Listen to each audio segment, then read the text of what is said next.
کربلا کے شہیدوں کا بدلہ لینے والا شخص مختار سقفی کون تھا؟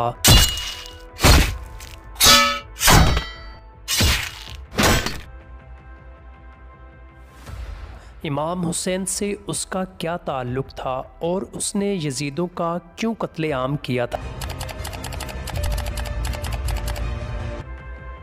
اس ویڈیو میں ہم اس تاریخی شخصیت کا مکمل احوال جانیں گے۔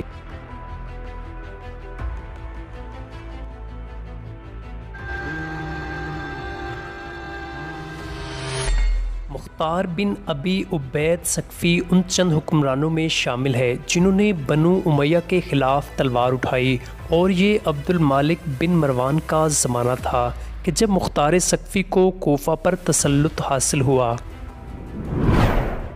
مختار سقفی تابعین میں سے تھا اور اس کے والد حضرت ابو عبید سقفی رسول اللہ صلی اللہ علیہ وآلہ وسلم کے مشہور صحابی تھے۔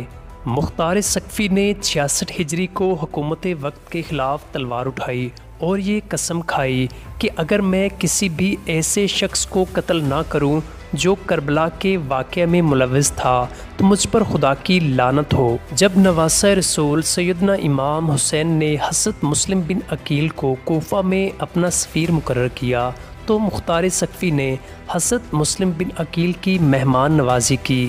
اسی دوران یزید نے صحابی رسول کو ہٹا کر ایک سخت دل انسان عبید اللہ ابن زیاد کو کوفہ کا گورنر مقرر کر دیا، اور مختار سقفی سمیت بہت سے لوگوں کو حضرت مسلم بن عقیل کے ساتھ دینے کی وجہ سے جیل میں بند کر دیا، اور پھر دھوکے سے حضرت مسلم کو شہید کر دیا۔ مختار سقفی جیل میں اسی آس پر تھا کہ نواسہ رسول حضرت سیدنا امام حسین کے آتے ہی کوفہ کے حالات ٹھیک ہو جائیں گے، لیکن بدقسمتی سے ایسا نہ ہوا، اور بالآخر وہ واقعہ پیش آیا کہ جسے تاریخ لکھتے ہوئے بھی خون کے آنسو روتی ہے۔ سیدنا امام حسین کو شہید کر دیا گیا۔ اس واقعہ کے تقریباً 6 سال بعد مختار سقفی نے کوفہ پر حکومت بنا لی اور قسم کھائی کہ واقعہ کربلا میں ملوث تمام کرداروں کو جہنم واصل کروں گا۔ مختار سقفی نے کچھ لوگوں کی مدد سے 6000 لوگوں کے ناموں کی فہرست تیار کی جو کہ واقع کربلا میں یزیدی فوج کے تھے، اور تہیہ کر لیا کہ ان میں سے کسی کو زندہ نہ چھوڑے گا، انہیں عبرت کا نشان بنا دے گا۔ آئیے اسی فہرست میں سے کچھ بڑے لعینوں کی موت کا ذکر کرتے ہیں جو کہ مختار کے ہاتھوں عبرت کا نشان بنے۔ سب سے پہلے عمر بن سعد کی بات کرتے ہیں۔ عمر بن سعد کربلا میں امام حسین اور اصحاب کو بے دردی سے شہید کرنے والے لشکر کا سپہ سالار تھا۔ مختار نے عمر بن سعد کو قتل کرنے کا عزم کیا اور کہا، میں بہت جلد ان صفات کے حامل شخص کو قتل کروں گا کہ جس کا قتل زمین و آسمان اور اس کے تمام رہنے والوں کے لیے خوشنودی کا باعث ہوگا۔ حسین نامی ایک شخص اس مجلس میں بیٹھا ہوا تھا۔ وہ مختار کی بات سمجھ گیا اور اپنے بیٹے آریان کو عمر ابن سعد کے پاس بھیجا اور اسے خبردار کر دیا۔ دوسرے ہی دن عمر ابن سعد اپنے بیٹے حفص جو کہ جنگ کربلا میں بھی اس کے ساتھ تھا مختار کے پاس بھیجا تاکہ اس کے ساتھ گفتگو کرے۔ حفص جب مختار کے پاس پہنچا تو مختار نے اپنے ایک فوجی افسر کو جس کا نام کیسان تمار تھا خفیہ طور پر اپنے پاس بلایا اور اسے حکم دیا کہ ابھی تم عمر بن سعد کے پاس جاؤ اور اس کا سر تن سے جدا کر کے میرے پاس لے آؤ۔ کیسان مختار کے حکم سے عمر بن سعد کے گھر میں داخل ہوا اور دیکھا کہ وہ بستر میں بیٹھا ہوا تھا۔ جب اس نے کیسان کا حشرناک اور غضب آلود چہرہ دیکھا تو اپنی موت کا یقین کر لیا اور چاہا کہ اپنی جگہ سے اٹھ کر بھاگے، لیکن لحاف میں اس کا پاؤں پھنس گیا اور وہ بستر کے اوپر ہی گر گیا، اور کسان نے بغیر کوئی مہلت دیے اسے وہیں قتل کر دیا اور اس کا سر تن سے جدا کر دیا، اور یوں ہی اس کی زندگی کا آخری ذلت امیز ورق اور ننگین باپ ختم ہوا۔ کسان جب عمر سعد کا منحوس سر لے کر مختار کے پاس آیا تو مختار نے عمر کے بیٹے حفص کو خطاب کر کے کہا، اس کٹے سر کے مالک کو جانتے ہو؟ اس نے کہا، ہاں، اور اس کے بعد زندگی میں کوئی بھلائی نہیں۔ مختار نے کہا، ہاں، تیرے لیے واقعتاً زندگی فائدہ مند نہیں رہی، اور حکم دیا کہ حفص کا سر بھی تن سے جدا کر کے اس کے باپ کے سر کے ساتھ رکھ دیا جائے۔ اس کے بعد مختار ثقفی نے کہا، عمر سعد کا سر حسین کے بدلے اور حفص کا سر علی اکبر کے بدلے، لیکن فوراً اپنے جملے کی تردید کرتے ہوئے کہنے لگا، ہرگز نہیں، خدا کی قسم کبھی یہ برابر نہیں ہو سکتے، بلکہ اگر میں قبیلہ قریش کے 3/4 حصے کو قتل کر دوں تب بھی حسین بن علی کی انگلی کے ایک گرہ کے برابر بھی نہیں ہو سکتا۔ مختار ثقفی نے دونوں کے سر سیدنا علی شیر خدا کے بیٹے حضرت محمد بن حنفیہ کے پاس بھیج دیے۔ دوسرا بدبخت خولی بن یزید تھا جو کہ مختار کے ہاتھوں کتے کی موت مرا۔ یہ خولی وہی شخص تھا کہ جس نے نیزے پر حضرت سیدنا مولا امام حسین کا سر انور چڑھایا اور کوفہ کی ابن زیاد کے دربار میں لے جا کر۔ بعض روایات تو یہ بھی ہیں کہ اسی نے سیدنا امام حسین کو آخری نیزہ مارا تھا۔ کوفہ پر حکمران بنتے ہی مختار ثقفی نے اپنے کوتوال ابو عمرہ کو چند فوجیوں کے ساتھ خولی بن یزید کی گرفتاری کے لیے بھیجا۔ ان فوجیوں نے آ کر خولی کے گھر کو گھیر لیا۔ جب خولی کو علم ہوا تو وہ چھپ گیا اور اپنی بیوی سے کہا کہ تم ان فوجیوں کو کہنا کہ مجھے خولی کے بارے کچھ پتہ نہیں ہے۔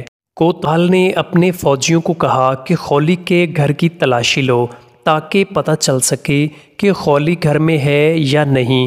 خولی کی بیوی وہی تھی جس نے سیدنا امام حسین کے سر انور سے پوری رات محبت کی تھی اور خولی پر وہ ناراض تھی۔ سپاہیوں کو خولی نہ ملا تو بیوی نے ہاتھ کے اشارے سے بتایا کہ خولی وہاں چھپا ہے اور منہ سے کہنے لگی کہ خولی گھر پر نہیں۔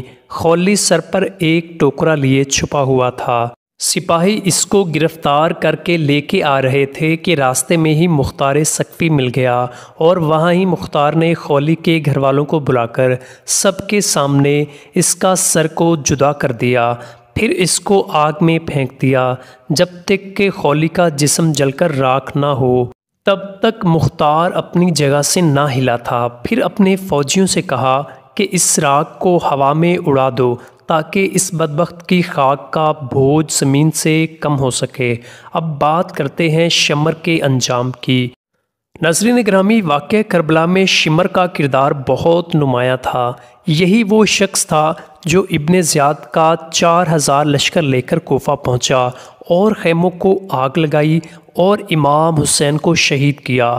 سن 66 ہجری مختار ثقفی نے قیام کیا تو شمر نے ان کے خلاف ہونے والی جنگ میں شرکت کی، لیکن مختار ثقفی نے شمر سمیت اموی امراء کو کوفہ میں ہونے والی جنگ میں شکست دی۔ مختار ثقفی نے ارادہ کیا تھا کہ وہ کربلا کی جنگ میں شریک ہر یزیدی کمانڈر کو قتل کر دے گا اور اہل بیت کے پاک گھرانے کا بدلہ لے گا۔ شکست کے بعد شمر کوفہ سے فرار ہو گیا، لیکن مختار ثقفی نے خاص طور پر اپنا غلام ضربی کو ایک دستہ فوجیوں کا دے کر اس کے پیچھے بھیجا، لیکن شمر نے مختار ثقفی کے غلام اور اس دستے کو قتل کر دیا۔ مختار ثقفی خود اس مہم پر نکلے اور شمر کو گھیر کر اس کو قتل کر دیا۔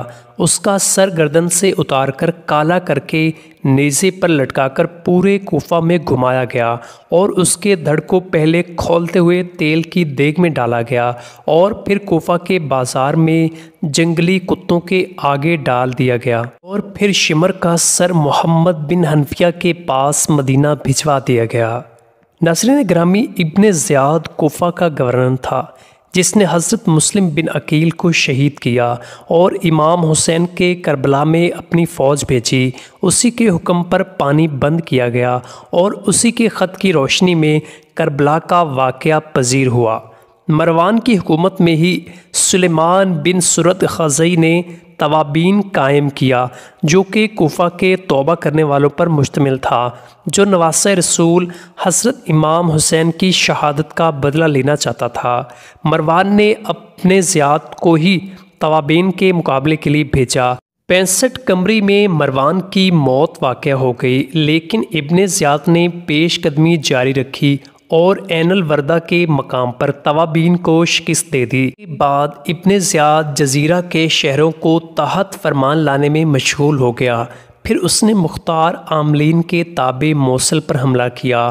مختار کے طرفدار تکریت میں اکن نشینی اختیار کی اور مختار بن ثقفی کو اس حملے سے آگاہ کیا۔ مختار نے اپنی سپاہ بھیجی جس نے ابن زیاد کی بھیجی ہوئی فوج کو شکست سے دوچار کیا۔ چنانچہ مختار ثقفی کے لشکر کی کامیابی کے بعد ابن زیاد نے بدلہ لینے کے لیے ان پر حملہ کیا کہ اس بار مختار ثقفی نے ابن زیاد کے مقابلے کے لیے ابراہیم بن مالک اشترا کو بھیجا۔ چنانچہ دریائے خازر کے ساحل کے نزدیک موصل سے 5 فرسخ کے فاصلے پر عراقیوں اور شامیوں کی بہت بڑی جنگ ہوئی، جس میں محرم 67 ہجری کو ابن زیاد نے شکست کھائی، جہاں پر ابن زیاد کا قتل ہوا۔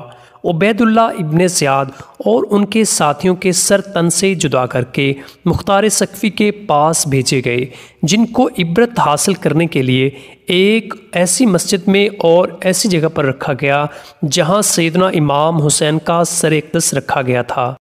اب یہاں ابن زیاد کے سر کے ساتھ ایک نہایت غیر معمولی واقعہ پیش آتا ہے کہ جس کو سن کر آج بھی دشمنان اہل بیت کانپ اٹھتے ہیں۔ یہ واقعہ جامعہ ترمذی میں 3780 پر درج ہے۔ حضرت عمارہ بن عمیر طبعی بیان کرتے ہیں کہ جب مختار ثقفی کی فوج کی جانب سے جنگ کے بعد یزید کے عراقی گورنر عبید اللہ ابن زیاد اور اس کے ساتھیوں کے سر کاٹ کر لائے گئے تو ان سروں کو ایک قطار میں مسجد میں لوگوں کی عبرت کے لیے رکھ دیا گیا۔ حضرت عمارہ فرماتے ہیں کہ جب میں مسجد میں پہنچا تو لوگ کسی خوفناک شے کو دیکھ کر کہہ رہے تھے وہ آیا وہ آیا۔ اچانک میں نے دیکھا کہ ایک سام جو سروں کے درمیان سے گزرتا ہوا عبید اللہ ابن زیاد کے نتنوں میں گھس گیا اور تھوڑی دیر اس کے سر میں رکا، پھر منہ سے نکل کر غائب ہو گیا۔ کچھ دیر بعد دوبارہ شور برپا ہوا، وہ آیا وہ آیا۔ حضرت عمارہ طبعی فرماتے ہیں کہ اس طرح اس سانپ نے 2 یا 3 بار یہ عمل دہرایا۔ حکیم بن طفیل تائی نے عباس علمدار کے لباس پر قبضہ کیا تھا۔ امام حسین کو تیر مارے تھے۔ مختار نے اپنے سپاہیوں کو ان کی گرفتاری کے لیے بھیجا، تو جب وہ اس کو پکڑ کر لا رہے تھے تو اس کے حکیم کے گھر والے عدی بن حاتم کو حاتم تائی کا بیٹا تھا، اس کے گھر والے اس کے پاس گئے۔ انہوں نے کہا کہ تم مختار سے سفارش کرو۔ مختار عدی کے ساتھ بہت ہی عزت کے ساتھ پیش آیا۔ مختار نے اس کو اپنے پاس بٹھایا۔ عدی نے اپنے آنے کی وجہ بتائی تو مختار نے کہا کہ آپ محمد صلی اللہ علیہ وآلہ وسلم کے نواسق کے قاتلوں کے بارے میں سفارش کرتے ہیں۔ اس نے کہا کہ حکیم پر جھوٹا الزام ہے۔ مختار نے کہا کہ اچھا، ہم اس کو چھوڑ دیں گے، مگر سپاہیوں کو راستے میں ہی معلوم پڑ گیا تھا کہ عدی حکیم کی سفارش لے کر مختار کے پاس چلا گیا ہے، اس لیے سپاہیوں نے راستے میں ہی حکیم کو قتل کر ڈالا تھا۔ اس کو نشان عبرت اس طرح سے بنایا گیا کہ اس کو ایک کمرے میں بند کیا گیا تھا۔ اس سے کہا کہ تم نے عباس ابن علی کے کپڑے اتارے تھے، ہم اپنی زندگی میں تیرے لباس کو اتارتے ہیں۔ سپاہیوں نے اس کو اندھا کر دیا تھا۔ پھر کہا کہ تم نے حسین ابن علی کو تیر مارا تھا، ہم بھی تجھ کو تیر مارتے ہیں۔ یہ کہتے ہی انہوں نے تیر مار مار کر حکیم کو قتل کر دیا۔ کربلا میں ان لوگوں نے حضرت امام حسین اور ان کے ساتھیوں کے ساتھ طرح طرح کے ظلم کیے ہیں۔ جو لوگ میدان کربلا میں سیدنا امام حسین کے مقابلے میں گئے، جس نے مولا حسین یا ان کے ساتھیوں کو شہید کرنے کی جرت کی، ان سب کو مختار ثقفی نے بہت بے دردی سے جہنم واصل کیا، اور یقیناً وہ اب بھی جہنم کے ایندھن میں ہی بن رہے ہوں گے۔ ایک روایت کے مطابق 6000 کوفی مختار کے ہاتھوں ذلت کے ساتھ قتل ہوئے۔ ان کے علاوہ بھی بے شمار لوگ طرح طرح کے عذاب میں مبتلا ہو گئے تھے۔ تاریخ چیخ چیخ کر بتا رہی ہے کہ ان میں سے کوئی نہیں بچا تھا اس دنیا میں ہی سزا نہ پالی ہو۔ ہر کسی کو بری سے بری سزا اور عذاب کا سامنا کرنا ہی پڑا تھا۔ جس نے بھی واقعہ کربلا میں مظالم ڈھائے تھے یہاں تک کہ اس عذاب سے یزید بھی نہ بچا اور بہت بہت بری موت مرا۔ اللہ پاک سے دعا ہے کہ وہ ہمیں رسول اللہ صلی اللہ علیہ وآلہ وسلم ان کی پاک آل سے لامحدود محبت عطا فرمائے۔ کامنٹس میں آمین ضرور لکھیے۔